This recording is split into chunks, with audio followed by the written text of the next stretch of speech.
This is the Higher Ed podcast, presented by eCity Interactive. eCity creates websites, marketing campaigns, and magic for higher ed institutions large and small. Every digital challenge has a solution. eCity's talented team of problem solvers will help you find yours. And now, here's your host, Stephen App. Hey everybody, and welcome to Season 2, Episode 5 of the Higher Ed podcast. I am your host, Stephen App. We have a really badass show for you today, I think. That's because my guest is Mike Petroff. He is the Director of Content Strategy at Harvard University and kind of my mirror here. I grew up in Massachusetts and moved to Philly.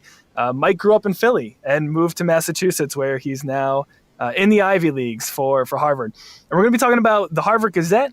We're going to be talking about content strategy. We're going to be talking about reaching audiences on external platforms. It's going to be a really cool show. So you don't need to hear me introduce it anymore. Let's get right into it. Mike Petroff, thank you so much for joining the Higher Ed podcast. Thanks for having me. I'm really excited to be here. I think it's really interesting. I've been talking with some colleagues lately and really focusing more on content strategy overall. And I feel like the more I talk to individuals about this topic, it's like an onion. There's more layers that I'm peeling back about content strategy. I'm curious, for someone who is really ingrained in a content strategy role, how do you define content strategy? And I'm curious both to your peers who maybe have an understanding of it, and even maybe to your friends or family who have no idea what content strategy is. Yeah, absolutely. I think it's a really good question because the term content strategy is still relatively new, and how it blends in with people that work in marketing or IT or these other areas, it's really confusing sometimes. But specifically within my role here at Harvard, I like to say that what our team tries to do is produce, organize, distribute, and measure content. Those are kind of the key frames that we look through things, or lens that we look through.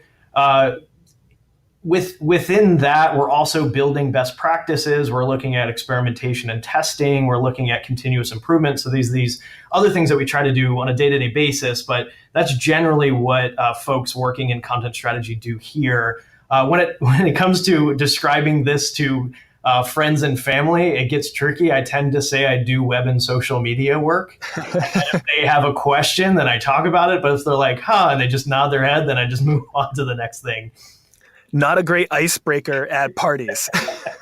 Not really. Yeah. I think it's fun, though. When I do talk to community members, when we get to say, we're the folks behind the @Harvard account, then their ears perk up and they have a million questions. Yeah, I'm curious, too, being at Harvard, because when you talk about the role, you mention kind of these short-term tactics, right? This is the distributing and publishing content. But then I think there's this obviously more long-term view too, which is trying to test and experiment and figure out how you can optimize. I'm curious, from a day-to-day standpoint, how do you try to balance those two very different goals? Yeah, so I think it comes through in the best practice building where we're doing that long view. So our team sits within central administration, which what we're running is the main www.harvard.edu website. We work closely with the Gazette team, which is the official news source of the university, and then run the main @Harvard social channel. So we're only one slice of the Harvard ecosystem, which is huge and decentralized. So a big part of what we do is try to build best practices, share them, communicate, cooperate with different colleagues from around the schools, departments, and centers. So I think you have to have a really good understanding of what the heck content strategy means in that context, because people come to you and say, what should we be thinking about now? What should we be building for? What kind of roles should we be hiring for? We're doing that kind of work. The day-to-day work, I think, happens sort of organically as we're thinking about the way that platforms are changing or what we should be doing to better optimize for specific types of video or photos, or thinking about 24-hour stories. So that will always change. That's out of our control and we need to adapt to it. But I think you can still have a core understanding of what content strategy is and bake that in and look at the long-term view, like I said, through that lens. I think when people think of Harvard, like you mentioned, their ears perk up. And I think even people in higher ed at other institutions, they think, oh, Harvard, yeah, they've got unlimited resources to throw at any problem or important focus for them. But I'm curious, I don't think it is that way for you in terms of your own resources. You mentioned you're highly decentralized, but what does your actual team look like, and who do you work most closely with? Yeah, sure. So I mean, my background, I've worked in higher ed for about 15 years now, and I worked for a school, Emerson College in the Boston area before this. And I can definitely say there are a lot of overlaps between Emerson and Harvard. I know the external focus on the school is a lot different. It's much more of a brand at Harvard than it is at Emerson College, but there's a lot of stuff that really sync up when we look at the day-to-day work or the resources available or what we're trying to accomplish with a small team. So what that small team looks like here is that I run a small group of content strategists within central administration. There's 5 of us. There's essentially one person that helps work day-to-day with the main Harvard social accounts and websites with me. We have a digital analyst that looks at analytics across the board from web to social to email within what we're producing. There's a person that works with me that sits within the Gazette team that thinks strategically about news and production. And then there's 2 other folks that work within client areas. So that's one is within the Harvard local communities. So Cambridge, Alston, Boston area, how we're interacting with the community that sort of sits just outside of Harvard. And then also someone that works within the sustainability office. So there's a lot of goals that Harvard has within sustainability, both in research and also what we're applying here. So that's the team that is working in content strategy. We kind of fold in within the Harvard Public Affairs and Communications office. So folks there work on the news team, media relations, we have creative.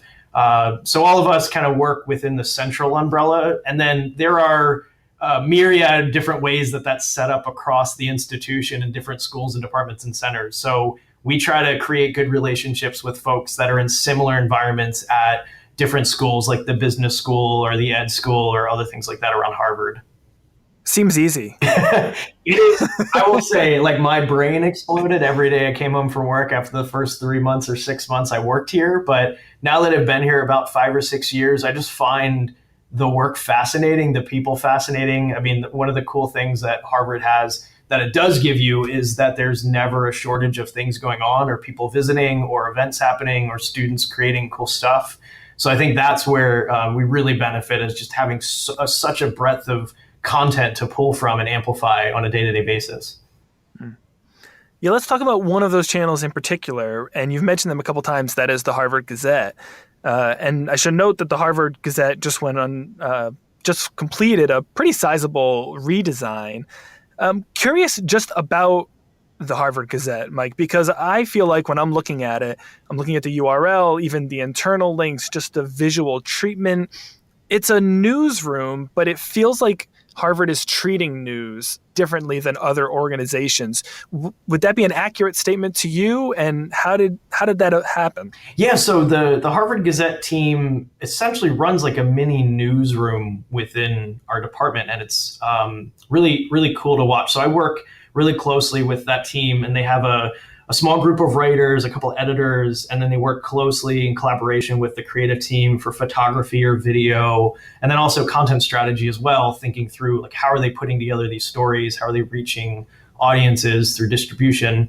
So I do think that it's a really unique way in which essentially like a school newspaper runs. It's a little bit unique in the way that they tell these both, recaps of events that happen on campus. They profile people, but then also they tap into these bigger thematic issues, things that are in the news, bringing in Q&As for experts that can talk to, the biggest topics that are out there, being shared.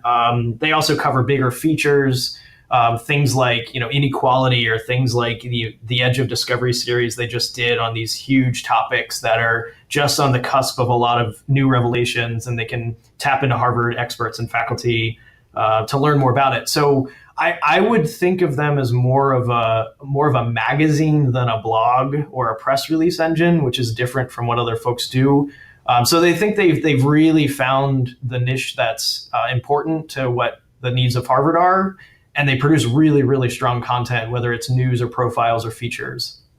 Do you think, is it Is it because you're Harvard that you're able to do that? And I don't want that to come across as a criticism of any kind, but when you're the type of institution you are, I feel like you're able to maybe think less about what is the content that is going to explicitly drive applications and more about what is the content that is going to resonate with our audience and build our brand.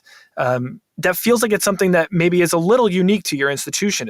Would you agree? Or I think it's unique to maybe the department that we're in, and others that work in a public affairs or a marketing department would probably have similar goals to our department, whether that's getting across a certain message or amplifying certain research that's going on here, or identifying or aligning Harvard in a certain way with what we're trying to achieve internally. So that might be unique to the department, and it's different from my previous experience in where, yes, you were putting out content to drive applications or to encourage people to come to events or drive donations or whatever you're trying to do there. And I think the tricky part for Harvard is that it's in other areas, other schools, you're kind of generating the news about Harvard or about your school. Where at Harvard, like, news is being generated about Harvard external to you all the time. And you're trying to find the right way to balance basically what you have going on, what your internal priorities are with content, and opportunities external to you that you can kind of jump into because there's a Harvard angle there, or even just monitoring what's being said about Harvard is its own job in itself. So I think there's a lot of aspects to having a brand that's recognized, broadly, globally, outside of higher ed even. It's a brand that people tend to want to talk about and share news about, even if it's not produced by our own team.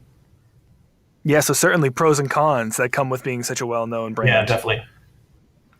I mentioned that the Harvard Gazette underwent a full redesign.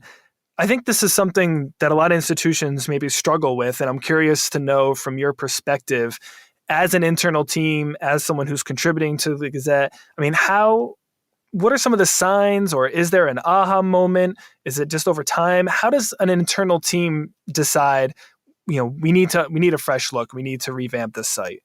I think what the moment that sparked for me, because I sit, I'll sort of speak to the content strategy side because I work with the editors, but they really drive the editorial and what they're trying to achieve with the site. But from the content strategy side and supporting their site that was built on WordPress, really, they started coming to, when I say they, it's the writers, the editors, the creatives. They came to our team, and we really understood that the site was bursting at every seam with what we could do. And they were bringing up new ideas and new stories they wanted to try and new formats. And we kind of hit a wall. And we just said, look, like, we're going to either keep, adding little plugins, little features and keep going from there, or we could take a step back and say, let's, reevaluate what we're trying to do with the site. So I think we hit that point, we hit that limit, and I worried that we couldn't keep growing the site sustainably if we were going to keep, this patchwork system of trying to do new things. So I think that's the point at which we realized, wow, we should really step back and look at this site in a broad view instead of an individual story view level. And that's what kind of led us down this path of trying a really revamped redesign of the site. Yeah, and I imagine even through that process, I mean, Mike, that content, how we consume content, how we want to deliver content, it changes so fast. And website redesigns do not happen quickly. They take time. How did you balance wanting certain capabilities from a content publishing standpoint, whether that's formats or just a visual look? How do you kind of balance this changing landscape while you're going through this process? Well, I think there were previous redesigns that were, milestones in web technology that were around. Everybody's gone through a responsive redesign at this point, basically, when they saw their traffic somewhere between like 2010 and 2013, totally expanding into mobile. So that was an important redesign in 2013. I think this one was around what our capabilities were internally with visuals and photography and the types of stories we were trying to tell, and noticing that there was much more of an external audience that was taking in the Gazette, and sort of where our position was within the news ecosystem. So I think that was an important milestone here. It wasn't specifically a new technology or anything per se. It's not like, oh, we need to add, live blogs or quizzes or this kind of stuff. Like, that can come over time. This one was really about adding flexibility. I know that sounds like such a broad way to explain it, but we wanted the site to have the visual flexibility and the content type flexibility to allow the editors and writers to produce things that they were craving. And I think it was as much a website change as it was an internal change as well, realizing this. So if I were to point to one, it's not a technology, it's more of a culture shift here internally that we wanted to expand the way in which we could visually tell these stories. I'm curious about testing, Mike. So did you or the Gazette team test the designs for the new Harvard Gazette? And if so, how did you go about that? I think one of the most important things is we had a senior team that's kind of sponsoring this project, and I was in close connection with them, both my boss, Melody Jackson, also the person that headed up the creative side, Jennifer Anderson, all under the sort of support of Paul Andrew, our VP. So I worked closely with them to understand the needs for the site when it came to different audiences, and I relied heavily on them to give the feedback to me sort of indirectly through people that they were talking to and what the needs were, whether that was on campus and it was faculty and it was students or other senior leaders, or if it was externally, alums or other people affiliated with the university. So I relied on them. I would say we didn't do sort of a large scale UX testing as we were going through the site, just because the diversity of the audiences is so huge. We've had times in the site where we've had like 1 million page views spike because of Reddit and Facebook. And other times we have these really, really important stories that may reach 1,000 people, but are critically important to tell internally within Harvard. So if we're kind of moving too far in one direction or the other, we don't give ourselves that flexibility. But I can definitely say there were internal folks that had a lot of say in which direction we would go with the branding or the visual design. Or the key things I think were important were mainly around like, how do we make this something that we can use every day and feels affiliated with Harvard, but still gives us the flexibility to tell the stories in the way we want to tell them, so that it doesn't feel like every story we're producing is a press release. Hey everyone, the Hashtag Higher Ed podcast is part of Connect EDU, a podcast network bringing together brilliant minds in the higher ed space and breaking down silos. You can check it out at connectedu.network, where you can find great shows no matter where you work on campus, as well as resources for first-time and long-time podcasters. You can also follow along on Twitter at ConnectEduPod and hashtag ConnectEDU.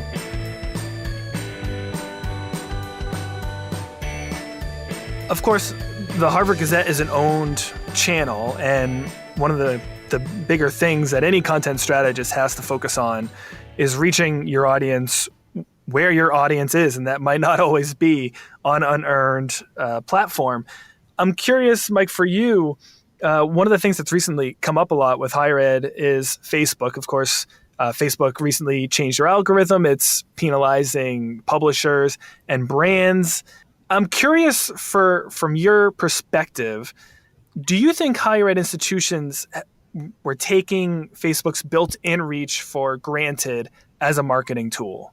I think we were. I think we were taking any platform that allowed us to broadcast at a large level for granted for a while. I think we saw them as free tools.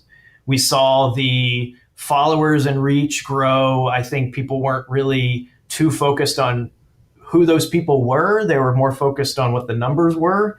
So I think we took a lot of that for granted, and now we're kind of having a come to grips moment with, wow, like when these things are not going to be free anymore, or we're going to have to really, be personalized in the approach again, or if communication is moving more to one-to-one channels, how do we scale that? I think that's the moment that we're hitting right now, and it's really tricky. And I've had a lot of behind-the-scenes conversations with folks, and I think we're all at the point at which we're trying different things to see which direction we should go. Yeah, one of those new approaches, I've watched you share a couple examples of this on Twitter. There are actually notably news organizations. I think it was the Dallas Morning News, the Times, the Sunday Times in the UK. They're turning to Facebook groups to cultivate maybe those more niche and higher quality relationships with their audiences. Is this something that Harvard is considering? And do you think that more institutions within higher ed need to or will turn to this tactic? I think there are definitely different groups here that are paying attention to the ways in which groups are being used and the activity within groups. Most notably, I think groups have been used in higher ed for a while within the admission space and the class of groups and different student organizations, and also with alumni and class years. So that's been going on sort of naturally for a while. But I think we're at the point at which we have this weird moment of we have internal audiences and external audiences, and how do we engage the internal audiences in ways in which they want to be spoken to. So I think direct relationships are really important there, or niche groups are really important there. So Facebook groups could be one way, email listservs could be another way. There's a few different avenues to try to get at your local audiences. But the real challenge is the external audiences, because what you're competing against is not just other news from within your organization. You're competing with everything else going on that day in a news cycle that is cycling through like every 10 minutes now. So I've seen some other groups do some really interesting things with trying to drive conversation around very, very specific focus areas within an institution. So whether that be different areas of research within, cancer drugs or something like that, or it could be around an athletic team, or there's other avenues, I think, for groups. I think what we're trying to not do is create sort of one giant group that contains all information about Harvard, because the problem there is that it's just not going to be specific enough to folks. It's not going to be relevant to their interests. They join groups because it's conversation that's important to them. But how granular do you think higher ed teams can realistically take this? Because I agree with you. I think organically and naturally we've seen, class of groups on Facebook. It's not uncommon to see alumni groups who are maybe focused on a specific geographical area. But when you talk about getting more niche, whether it's a research group, whether it's an athletic team, how focused can these groups get without losing ownership and the ability to responsibly moderate these conversations? I think the challenge is probably not getting as niche as you need to get. The problem is scaling that. Especially if you feel like you have multiple audiences you want to reach and they're all interested in different things.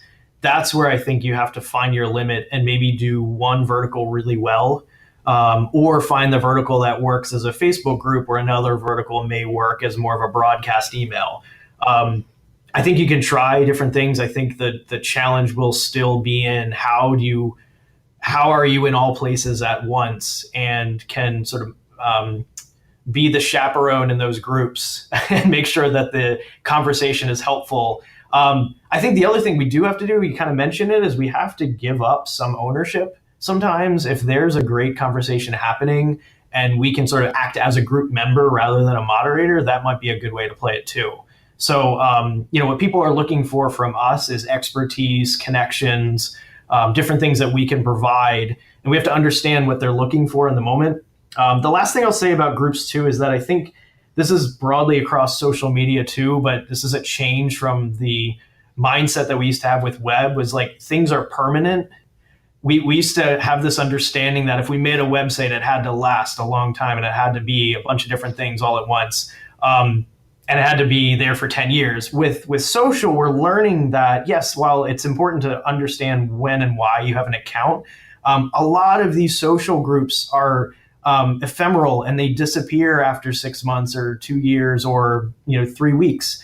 I learned that a lot with the class of groups when students were admitted and they were coming to the school. The activity would drop off a cliff when they actually arrived on campus.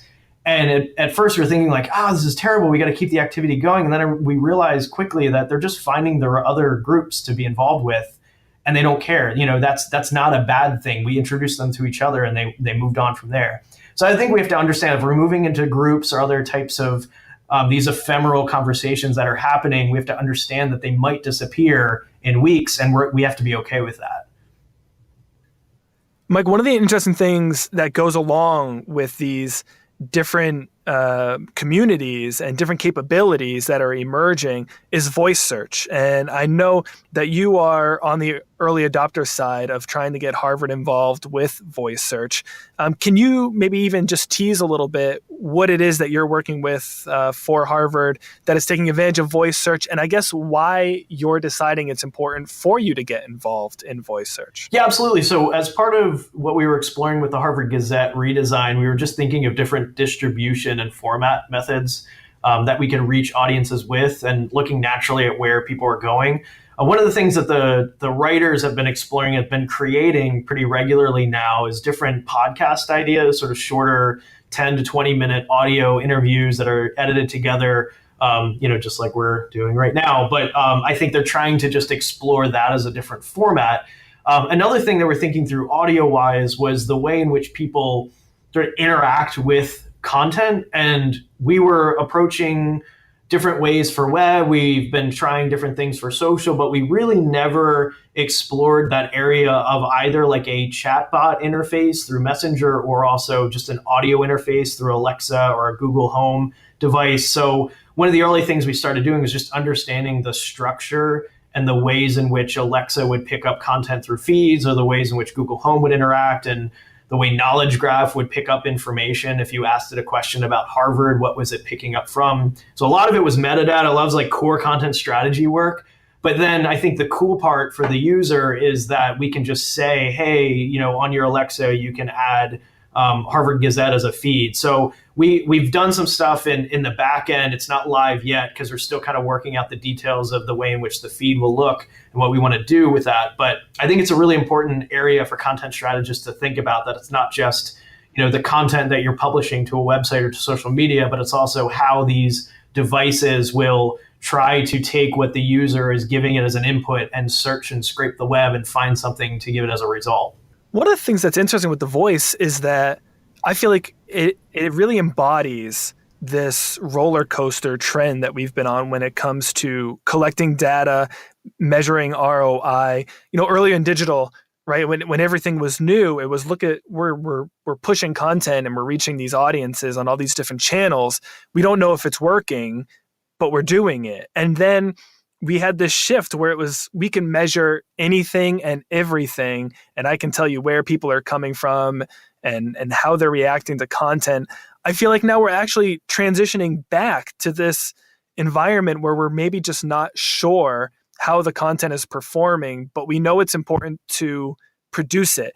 How, as a marketer, do you deal with that? And are there individuals at your institution, maybe supervisors or bosses, that are uncomfortable with that lack of data? Is that something that you're facing? Yeah, data is such an important topic right now. And this is why we went in the direction of hiring a digital analyst about 2 years ago to come in. And one of the first jobs he has, his name's Aaron Baker. He's awesome. And he basically looked at, number one was, what's our data ecosystem? Like, where are we posting to and what data is available, what are we collecting? And the second part was data quality. He didn't immediately jump in and say, here's the reports I'm going to deliver. It was really about understanding, where are we even getting the right information from these platforms? Where are we getting stuff that was sending us in a completely wrong direction? So a lot of the work in the early stages was about quality, but then we understood that we had so much volume of what we could be reporting and sharing, and we've made really big strides on trying to get really focused on the way in which we're presenting this information, doing a lot of the analysis and the work up front, so that when we're sharing information, we're not sharing a giant spreadsheet saying, here's how we're looking this week. It's really about like, here are the things we're testing. We're trying to be intentional with it. This is what we're learning, and this is what we're going to take out of it. So a report format that I typically use when it comes to like, we have, this amount of time to get the attention of someone to pay attention to stats, is really, we go into it with a mindset of, what was our goal? What did we do? How did it do? And then what will we do differently now that we know this information? And that's the last piece that a lot of people forget. They tend to focus on how did it do? So if we look at those 4 steps and say, every report we send should have this information, if it comes down to it, the only thing they pay attention to is what was our goal and what were we doing differently now, we can move the department in a different direction, a more positive direction. If we're only focused on how did it do, then we're basically just collecting numbers and throwing stuff at the wall and hoping it works. So I think that's our approach to analytics. And yes, it's true. It's like, there's so much volume and you need to pay attention to everything. But I think when you're talking to others around the institution, you really need to have focus when you're sharing reports and analytics and numbers. I feel like there's such an importance now on identifying what those KPIs are before you launch something. I know you mentioned goals, but really determining what can we track that relates to that goal, because the goal itself, I mean, let's go super high level and say, we need more students. We need to increase yield or whatnot. You're not going to be able to track that through your marketing with data.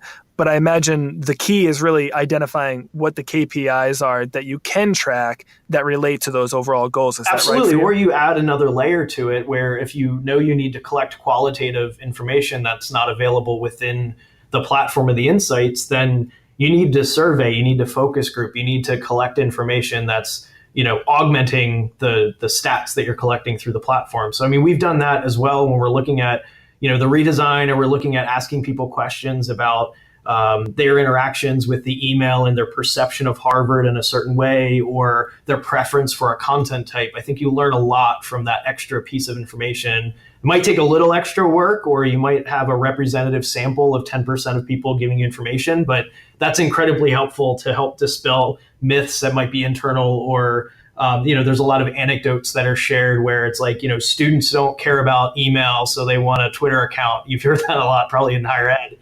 When you ask students, it's, the perceptions come out because they don't click on anything, but they love email because they can quickly scan. So we make sure when we're expanding into the student audiences, we're not paying I don't say as much, we're not putting the importance on clicks as much as we are with just general engagement and visibility. So it's kind of a long way to explain back to, yes, it's important to look at the stuff, but understand really like the core of what you're trying to get at. And if you don't have that information, you should still try to shoot for getting it in some way. I think email has died and risen from the dead about 10 times just this last 2 years. There's a great quote that I heard, which is basically like, email is the cockroach of the internet, where it will never go away. It'll be like seemingly dead, coming back all the time. Hey everyone, a quick shout out to the agency that makes this show possible, eCity Interactive.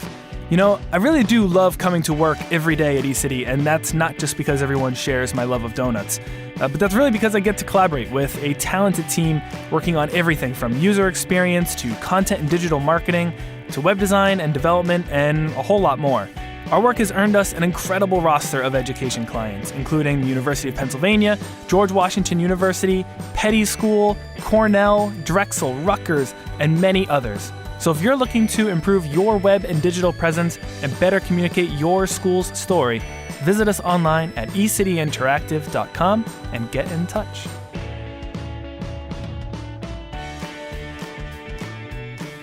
Well, Mike, thank you so much for joining the #HigherEd podcast. I feel like we could probably talk for another hour here. Before we let you go, a couple housekeeping matters. First of all, I want to allow you to do a shameless plug for yourself. Where can listeners find you online? Sure. So I'm probably most active on Twitter, so you can find me at Mike Petroff on Twitter. You can also connect with me on LinkedIn, and then you can see kind of the latest that I'm up to on my site, mikepetroff.com. But definitely, if you have any questions, thoughts, ideas, comments after this, definitely look me up on Twitter, and I'd love to talk to you there. Absolutely. And of course, each week we ask our guests to give a social shout out to a colleague or an individual that deserves a little bit more recognition of the great work that they're doing. And I know, Mike, that you came prepared with someone, so I'll hand it off to you. So I'm going to give a shout to one of my favorite content strategists out there. She puts a big smile on my face when I think about her, is Tracy Plale. She heads up a group called Pickle Jar Communications out in England, and we've been connected through higher ed for years at this point. And luckily, I was able to go present at her first conference last year, Content Ed Live. And I'm going to go back again this year, but I feel like anytime she's in the States across this side of the water, we will try to meet up in the area, and we have conversations that last for an hour to 2 hours, basically about the future of content strategy, what we should be doing, what we should be thinking of. And she's just someone that really makes me more passionate about the work that I do. And I think she's super smart and really talented. So I wanted to give her a shout in this episode. Yeah, I'm also a huge fan of Tracy. Not only her work, because her work is great, but she is my idol because she has her electric tea kettle hooked up to audio commands within her home. And I think that is something we all need to strive for. That's amazing. Well, Mike, one more time, thank you so much for joining the Higher Ed podcast. I really appreciate it, and really looking forward to future conversations and keeping up with the Harvard digital ecosystem. Awesome. Thanks so much, Ryan. I was really excited to do this podcast. It was a lot of fun.